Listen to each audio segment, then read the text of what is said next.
Hey everyone, Kent Levi here. In this video, I want to talk about the yoga mat. And, everybody has their own opinion about the yoga mat and what works for them, but here's what works for me. I get the cheapest one possible. That's the thin ones, the super thin ones. And I'm going to tell you why. Some people try to go pay quite a bit for those really fancy, thicker ones or whatever. And I'm still researching. I guess there might be a couple of them that have the towel on top of it, sort of embedded where you don't have to, they have the traction. And actually, that's the reason why I like these, is because those thicker ones, the ones that are a little bit softer or whatever, where you can sort of go into your practice. And some people like that, I don't. And the reason is because if I'm trying to stay ultra still and ultra focused on a posture, that if I'm in those soft ones, it's actually a little bit dangerous for me, especially in the hot yoga. Maybe in the regular, non-heated yoga, it might work better. I don't know. I don't do those classes.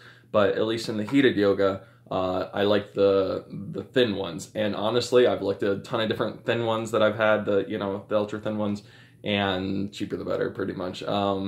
Because, they just, you can stay focused and you're not going to be moving. They don't in those thicker ones, you sort of have that little bit of a wiggle room. I can't stay still. I'm sort of a bigger guy too.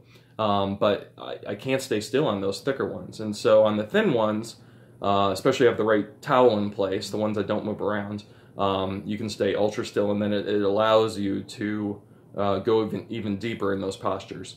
So that's what I recommend. I'm going to put a link here for the one that I like quite a bit. And yeah, I mean, the biggest thing too, and I'm going to probably create another video about this too, is, keeping them clean. And, it's sort of you got to create a daily habit of it, because these things can attract a lot, obviously, of bacteria and gross sweat, whatever.